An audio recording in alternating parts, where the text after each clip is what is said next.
Shalom, queridos. Bendito seja o nome do nosso Deus. É mais um capítulo do livro de Esdras, o capítulo 8. Deus é maravilhoso. Está falando poderosamente aos nossos corações.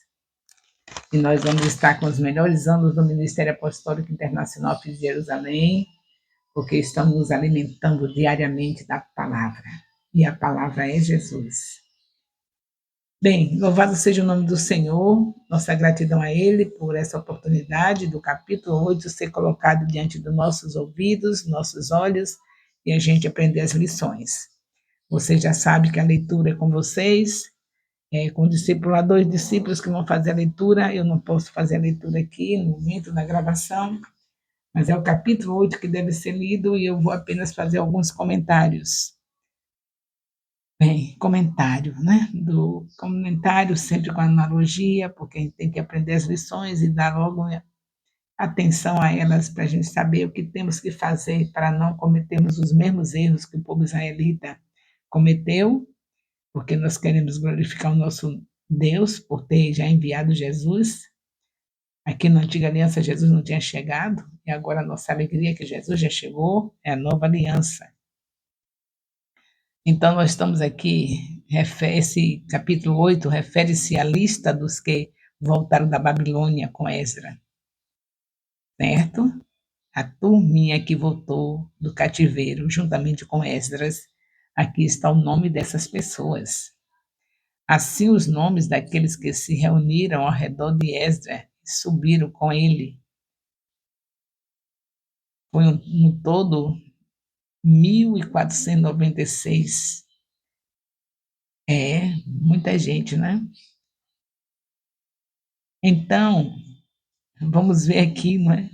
Assim, os nomes daqueles que se reuniram ao redor de Esdras e subiram com ele, 1.496 ao todo, imagine quanta gente. Imagine que os nomes lindos estão aqui para vocês lerem, Papai do Céu deixou, que é para poder ler mesmo, né? E perante o magnífico decreto liberado, que foi liberado por Artaxerxes, a companhia era muito pequena. A maioria preferiu a Babilônia e lá permaneceu. Estão entendendo o mistério? Teve israelitas que preferiu ficar na Babilônia e permanecer na Babilônia. A gente acredita que isso aí não é normal, não é? Um povo escolhido por Deus, depois de ter a oportunidade de Deus ter misericórdia e trazer de volta para o seu país, aquela terra que foi prometida a Abraão, e que ele se manteve com fé para ter uma descendência poderosa, que é esse povo aqui que vocês estão vendo, que viram os reis dele que aprontaram, e agora Deus pegar e levar de volta, tirar do cativeiro, e teve aqueles que permaneceram. Estão registrados aqui, nesse capítulo, perante o magnífico decreto e a liberalidade de Artaxerxes, a companhia era muito pequena. A maioria preferiu Babilônia e lá permaneceu. Não fique horrorizado não, porque a igreja não está melhor não. Jesus Cristo também está com muita misericórdia de nós. A gente tem preferido ficar, não é, naquela mornidão, prefere ficar morno, sabendo que Deus vomita, mas quer ficar na mornidão. Simplesmente oculta os domingos e acabou, e mais nada. Que negócio de célula, que negócio de discipulado, como se fosse uma coisa inventada por homens. O apóstolo René e Ana Maria trouxe a visão que está na Bíblia. Israel começou com células. Deus viu que Deus sabe de tudo. É o melhor método de crescimento. A nação cresceu poderosamente porque foi formada, dividida em grupos, equipes. Então, célula é uma coisa de Deus. A nação preferida dele, esse povo escolhido, foram organizados em células. E o que é que a igreja quer? Recuar, deixar de fazer aquilo que Deus deixou como modelo. A mesma coisa é discipulado de 12. Jesus, o nosso Salvador, discipulou 12 pessoas. E a Bíblia diz para andar como ele andou, está incluído também isso.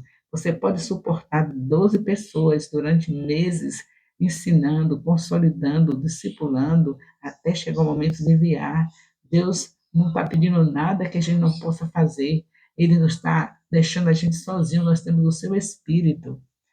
Então, queridos, não vamos ficar assim, oh, como é que Israel fez isso? Preferiu ficar na Babilônia? É, o que a igreja também prefere, não é? Ficar na mornidão. Tem coisa pior do que isso, ser morno? Se o Senhor diz em Apocalipse que vomita o morno. Então, o nosso estado também não é muito bom, não. Ainda bem que nós temos uma palavra a nosso favor. Se confessarmos os nossos pecados, Ele é fiel e justo para nos perdoar e nos purificar de toda injustiça. Toda injustiça. Já pensou? A gente prefere jogar para frente, vamos, firmes, acumular bens. Vamos acumular bens, porque o futuro dos nossos filhos, o futuro dos nossos netos, tudo isso vai ser lindo. Deus fazendo, Ele entregando. A nosso trabalho é fazer o reino crescer. Deus vai dar isso, futuro para os netos, futuro para os filhos, tudo Deus dá. Ele diz que as demais coisas Ele acrescenta a quem buscar o reino em primeiro lugar. Busque o reino em primeiro lugar e as demais coisas serão acrescentadas. Não pense que Deus é mentiroso, porque Ele já diz na sua palavra que Ele não é homem para que minta, nem filho do homem para que se arrependa. Estão vendo como Deus está sendo misericórdia aqui com Israel? Que Ele seja misericórdia também com a igreja, tenha misericórdia também da igreja. É tudo que nós devemos orar. Senhor, tem misericórdia de nós como noiva do teu filho. Nós estamos parecidos com Israel, andando nos nossos próprios caminhos. Ainda bem que o Senhor está despertando esse Ministério Apostólico Internacional Filhos de Jerusalém. Em nome de Jesus, o avivamento já chegou para nós.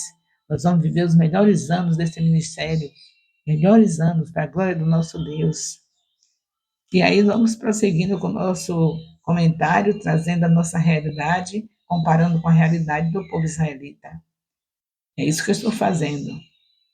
E aí nós sabemos que o Senhor fala que, embora o monarca gentil tivesse dado o decreto e o povo estivesse abundantemente suprido com todos os meios necessários, o empreendimento era de fé. Contudo, eles saíram de Babilônia confiando no Senhor, marcharam com a fé. Deve-se notar especialmente que apenas os homens são mencionados. Não são as mulheres só, que são os homens. Nós vemos os nomes dos homens. Eles saíram com fé, eles tiveram todo o apoio do rei Ataxerxes. Saíram esse número de pessoas, de 1.496 pessoas ao todo, porque ficaram, como já disse a vocês, aqueles que decidiram permanecer no cativeiro da Babilônia, imagine. A essa altura já estavam acomodados, porque tinha suas vantagens também, né? Mas eles, os que foram desse jeito, confiando que Deus é que estava fazendo isso. Apenas o rei estava sendo usado, todos os benefícios que estavam acontecendo com eles saíram pela fé, confiando, marchando com fé. Que a igreja, que nós do Ministério Apostólico Internacional Filhos de Jerusalém estejamos desse nível, marchando com fé, de 7 em 7 dias, nosso discipulado, de 7 em 7 dias, você fazendo, colocando o nome do seu discipulador lá no comentário do vídeo, para honrar o seu discipulador, porque quem tem fé confia no que Deus diz, ele manda honrar quem honra.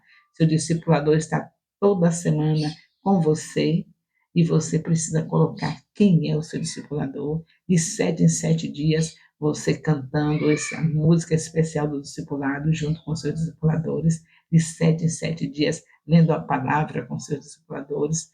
De 7 em 7 dias, glorificando, exaltando o nome do Senhor, porque a palavra vai ficar guardada no coração e você não vai pecar como pecava antes. No nome santo de Jesus, de 7 em 7 dias vocês vão sentir um revestimento do poder do Espírito Santo, vão estar cheios dele. De 7 em 7 dias vocês vão desejar a volta do Senhor Jesus e, portanto, não vão parar de ganhar, consolidar e discipular. Estou falando, fazendo analogia com o capítulo 8 do livro de Esdras. Não vamos perder de vista que o capítulo 8 está me inspirando a falar essas coisas. A reunião em Ava. Então Esdras os reuniu no rio que corre para a Ava, que provavelmente era um braço do Eufrates, perto da Babilônia. Lá eles acamparam em suas tendas por 3 dias. Eles eram peregrinos estrangeiros e saíram como Abraão, o pai da nação. Esdras viu o povo e descobriu a ausência dos levitas. Enquanto um pequeno número de levitas subiu com Zorobabel, nenhum se juntou a Esdras. Apenas 2 sacerdotes estavam presentes: Gerson, filho de Finés, e Daniel, filho de Tamar. Que indiferença! Isso revela o quê? Essa indiferença. Eles estabeleceram na terra do inimigo, se estabeleceram na terra do inimigo e ficaram satisfeitos em permanecer lá. Eles estavam pensando nas coisas terrenas e as coisas de Deus foram esquecidas por eles. Ainda assim, eles eram levitas em seu santo chamado. Portanto, Esdras não estava disposto a deixar os levitas para trás, sabendo o quanto eles eram absolutamente necessários para a casa de Deus, como Esdras deve ter olhado para Deus em um momento como esse. Então ele agiu pela boa mão de Deus. Vários levitas se juntaram ao grupo para a glória do nosso Deus. Esdras 8, de 15 a 20. É o que vocês vão ler e eu estou comentando aqui. O jejum proclamado. Então ele proclamou um jejum. Enquanto estavam junto ao rio Ava, o homem de Deus sentiu a necessidade de buscar a face de Deus e sua graciosa proteção. O jejum era o sinal externo de profunda humilhação e uma expressão de sua dependência para buscar de Deus o caminho reto, para nós e para os nossos pequeninos e para todos os nossos bens. É isso que significava o jejum: se humilhar, uma expressão de humilhação e mostrar que é dependente de Deus nos caminhos retos do Senhor. Dependente desses caminhos retos do Senhor. Além disso, a necessidade de orientação e proteção foi plenamente reconhecida pelo grupo reunido, e eles confiaram no Senhor para ambos. Este ainda é o caminho abençoado da fé para o servo de Deus e para os filhos de Deus, não somente para os israelitas há centenas de anos atrás, como está escrito aqui no capítulo 8 de Esdras, mas para todos nós. Esse é o caminho. Jejuar, buscar, mostrar que é dependente de Deus. É isso, o jejum é para isso, é uma humilhação, dizer, eu preciso do Senhor. Este ainda é o caminho abençoado da fé para o servo de Deus, para os filhos de Deus. Quão grande seria o sucesso e a bênção se todos os momentos e em todo serviço o povo de Deus buscasse primeiro sua face, se humilhasse em sua presença e confiasse nele plenamente. Esdras havia dito ao rei que confiava no Senhor, que a sua mão está sobre todos os que buscam a ele, dos que buscam a Deus. E por isso ele se envergonhou de pedir uma escolta militar para protegê-los contra ladrões. Nem isso Esdras queria, porque sabia que era uma vergonha, sabia que tinha um Deus, que eles dependiam desse Deus, que é poderoso para guardá-los. Até isso Esdras teve o pensamento de ficar envergonhado em pedir uma escolta militar para protegê-los contra os ladrões que poderiam assaltá-los e roubá-los de seus bens, que eles iam cheios de bens que foi dado, que foi ordem do rei, para poder aplicar lá nesse novo tempo, nessa nova dimensão que Deus estava dando para o seu povo. Tinha necessidade de tudo isso, mas Esdras não tinha nem coragem de pedir que fosse escoltado por os militares por causa disso. Ele sabia que Deus, que o seu Deus era o melhor escudo, e seus anjos, os ministros usados para guardar seu povo e manter o mal longe deles, seriam os companheiros invisíveis da caravana. Assim, jejuar e rogar ao nosso Deus, rogar a Deus para que protegesse. E ele foi implorado por nós. Suas orações foram respondidas e ele cuidou. Deus cuidou de todos. Então, a gente vê aqui um homem realmente de fé, tendo todo o apoio do rei, podia pedir também, não, eu quero levar os militares para estar nos guardando, mas ele preferiu jejuar, preferiu orar, para poder ter tudo sendo Deus que fizesse, porque Deus indo com a sua mão direta, nós sabemos que a glória é toda para ele. Se os militares, se fosse pedir os militares, a glória seria dividida e dizer que foram eles que fizeram, e não sabendo que eles fizeram porque Deus deu o poder para fazer. Mas as pessoas não reconhecem isso, dá glória para o homem. Então, Esa preferia que fosse sem nenhum deles, para a glória ser toda para Deus. A nomeação dos guardiões também, nós sabemos que a fé em Deus não tornou Esdras descuidado. Ele sentiu sua grande responsabilidade e fez os preparativos mais cuidadosos, bem cuidadosos. Ele separou 12 dos principais sacerdotes, Serebias, Razabias, e 10 de seus irmãos com eles. Os levitas também foram escolhidos por ele. Está aqui nesse capítulo 8, no versículo 30. A sua custódia, ele confiou os vasos sagrados, bem como a prata e o ouro que havia sido dados de graça. Então ele lhes deu a ordem: vós sois santos ao Senhor, também os vasos são santos, e a prata e o ouro são ofertas voluntárias do Senhor, do Senhor Deus de vossos pais. Vigiai-vos e guardai-os até que os pesos diante dos chefes dos sacerdotes e dos levitas e dos chefes dos pais de Israel em Jerusalém, nos aposentos da casa do Senhor. Ele havia pesado em suas mãos 650 quilos de prata, 100 quilos de utensílios de prata, 100 quilos de ouro. E aí é Esdras 8, de 24 a 30, esse capítulo que vocês vão estar lendo, eu já estou adiantando. E aí vocês viram que tudo de Esdras, debaixo da orientação de Deus, confiando no poder de Deus. Assim, assim ele estava com cuidado,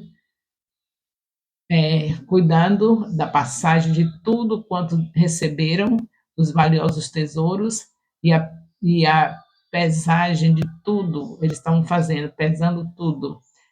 Quanto foi entregue aos mesmos em Jerusalém, não era uma coisa aleatória, era tudo pesado, tudo medido, ele aprendeu com Deus, você vê que Deus o tempo todo está colocando tudo em ordem. Então, esse é o Esdras que está aqui sendo abençoado, e eu espero que eu possa ter nesse discipulado que Deus está fazendo maravilhas, muitos muitos discipuladores numa fé como essa, numa vida de santidade como essa, e discípulos imitando os seus discipuladores numa vida de fé como essa de Esdras, numa vida de confiança em Deus como essa de Esdras. O mesmo princípio estabelecido no Novo Testamento para a igreja. Providencie coisas honestas, não apenas diante do Senhor, mas também diante dos homens. A gente tem que providenciar isso, coisas honestas nas nossas vidas, diante de Deus e diante dos homens, como está escrito em 2 Coríntios, capítulo 8, versículo 21, sendo comparado aqui a nova aliança com a velha. Eu estou dizendo a vocês que eu faço isso o tempo todo, e a Bíblia está mostrando que é importante fazer. Você trazer o assunto da antiga aliança para mostrar o que está acontecendo na nova e ver as providências que devem ser tomadas, não copiar os erros estão na antiga aliança, mas os acertos que eles têm para que nós não venhamos sofrer a mesma coisa que eles sofreram. A partida e a chegada em Jerusalém. Então, a partida foi feita no 12º dia do primeiro mês, com a fé e completa dependência de Deus. Eles partiram para a terra de seus pais, e o Senhor honrou a sua fé. A mão do nosso Deus estava sobre nós, e ele nos livrou da mão do inimigo e dos que estavam à espreita no caminho, e chegamos em Jerusalém. Então, assim como ele confiou, assim foi feito. O Senhor guardou a entrada deles em Jerusalém. Portanto, no quarto dia, os tesouros foram revirados e pesados na casa de Deus. No entanto, isso foi feito por Meremote, filho de Urias, o sacerdote, e é mencionado por Neemias como um dos construtores do muro, Neemias, não é? Com ele estava Eleazar, filho de Finéias, associados a ele estavam Josabade, filho de Jesua, e Noadias, filho de Binoi, todos eles eram levitas. Para cada artigo foi passado um recibo onde estava anotado o peso do ouro e da prata, tudo com honestidade, tudo medido, tudo pesado, tudo anotado. Deus é um Deus organizado e nós devemos ser organizados. Não é em vão que eu estou tentando fazer isso e Deus vai nos dar o direito de ver cada discipulador cumprindo o que está sendo ordenado, passando as informações, os comentários do jeito que está aqui. Cada discipulador, quando tiver uma parte que Deus entregou para eles, que não estava no meu comentário, passar para mim, para que eu saiba o que está sendo falado no discipulado, para que nós estejamos avaliando as profecias, o que Deus está entregando para nós, e ver se temos alguma falha, tanto eu como os que estiverem discipulando, que passam as informações que eu mando, mas também tem direito de receber de Deus, e eu preciso saber, assim como tem que avaliar o que eu estou comentando, também tem que ser avaliado os discipuladores que acrescentar qualquer coisa aos comentários, porque nós temos um Deus que é transparente, um Deus que é de unidade, e nós vamos viver nessa unidade, todos assim bem um com o outro. Nós temos uma liderança, Deus deixou hierarquia, e aí tem que ter aquele respeito, aquela honra de fazer aquilo que está sendo recomendado a fazer. É desse jeito que Deus quer que nós vivamos, e esse capítulo 8 está nos dando motivo para falarmos sobre isso. Louvado seja Deus. E aqui nós podemos deixar com vocês as direções que eu tenho dado, que cante o hino oficial, que leiam o assunto, que ouçam tudo que eu estou comentando, e se Deus acrescentar alguma coisa no momento, passar para mim, para que eu saiba o que é que Deus falou também com vocês. E não deixarmos de estarmos nos preparando mensalmente para estarmos no culto da imersão, que passou a ser o culto dos imergidos na palavra, porque os discipuladores e os discípulos estarão presentes nesse culto, passando de tudo o que aconteceu no discipulado, do que foi falado, para que todos possam saber que a imersão da palavra está sendo realmente notória, e não tem para onde correr. Deus está nos imergindo na palavra, e com isso, prosperidade para todos nós, em nome do Senhor Jesus. O amor de Deus, nosso Pai, e a graça salvadora do nosso Senhor Jesus Cristo, a comunhão do Espírito Santo, seja com todos os discipuladores e discípulos do Ministério Apostólico Internacional, Filhos de Jerusalém, desde agora e para sempre. Amém.